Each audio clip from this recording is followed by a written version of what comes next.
ونستعينه ونستغفره ونؤمن به ونتوكل عليه ونعوذ بالله من شرور أنفسنا ومن سيئات أعمالنا من يهده الله فلا مضل له ومن يضلل فلا هادي له وأشهد أن لا إله إلا الله وحده لا شريك له وأشهد أن محمدا عبده ورسوله أما بعد فإن خير الحديث كتاب الله وخير الهدي هدي محمد صلى الله عليه وسلم وشر الأمور محدثاتها وكل محدثة بدعة وكل بدعة ضلالة وكل ضلالة في النار.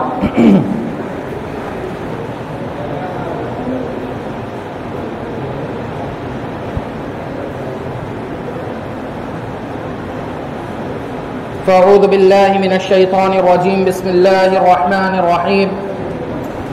قاف والقرآن المجيد بل عجبوا أن جاءهم منذر منهم فقال الكافرون هذا شيء عجيب أإذا متنا وكنا ترابا ذلك رجع بعيد قد علمنا ما تنقص الأرض منهم وعندنا كتاب حفيظ بل كذبوا بالحق لما جاءهم فهم في أمر مريج أفلم ينظروا إلى السماء فوقهم كيف بنيناها وزيناها وما لها من فروج والأرض مددناها وألقينا فيها رواسي وأنبتنا فيها من كل زوج بهيج تبصرة وذكرى لكل عبد منيب. وقال الله تبارك وتعالى في موضع آخر أعوذ بالله من الشيطان الرجيم بسم الله الرحمن الرحيم.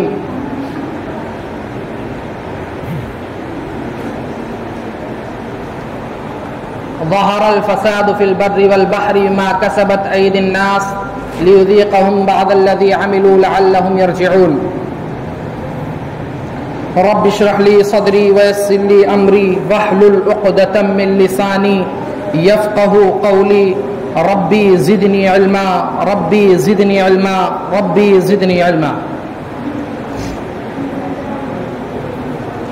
تمام قسم کی تعریفات، بزرگی، بڑائی اللہ رب العزت کے لیے اور بعدہ درود و سلام نازل ہو جناب محمد رسول اللہ صلی اللہ علیہ وسلم پر.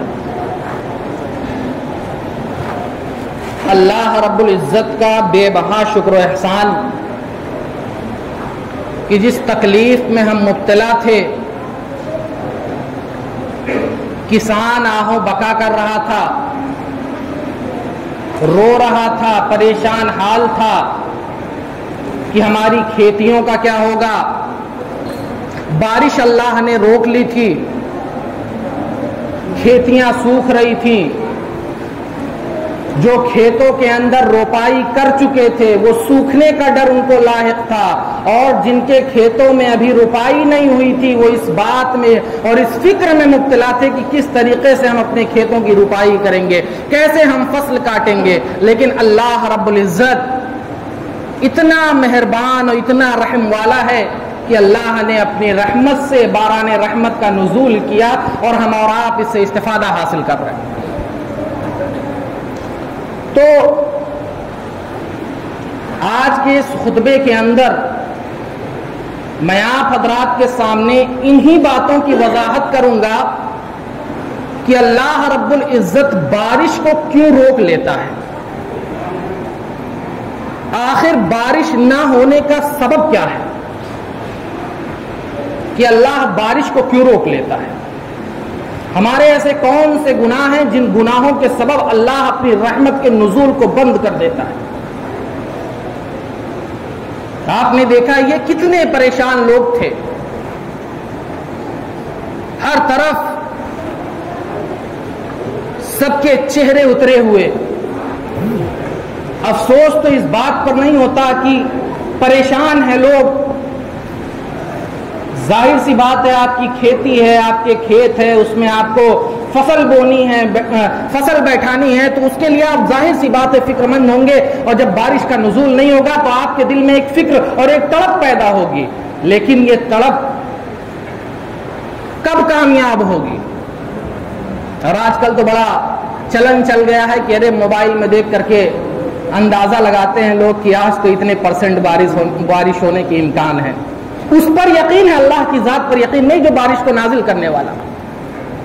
اس موبائل پر، اس ایپلیکیشن پر اور اس دنیا کی تکنیک پر ہمیں بھروسہ ہے کہ ہم اس کو دیکھ لیں گے، ارے آج تو 90% امید ہے کہ آج اللہ بارش کر دے گا، ہمیں یقین ہو جاتا ہے. لیکن وہ پروردگار جس نے ناراض ہو کر کے ہم سے بارش کو روک لیا، اس پروردگار کی ناراضگی کا ہمیں ذرہ برابر بھی فرق نہیں پڑتا.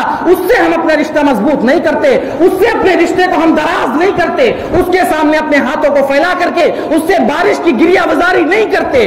نبی اکرم صلی اللہ علیہ وسلم نے ہمیں ہر طریقہ بتلا دیا، ہر طریقہ سکھلا دیا کہ جب تم کسی مصیبت میں گرفتار ہو تو اس مصیبت سے نکلنے کا کیا حل ہے. یہ تمام حل اللہ کے رسول ہمیں بتا کر کے چلے گئے. اس کے باوجود ہمیں اس دنیا کے سائنسدانوں پہ، دنیا کی تکنیکوں پہ ہمیں پورا یقین ہے، لیکن اللہ کی ذات پر ہمارا یقین کہیں کمزور ہوتا نظر آتا ہے.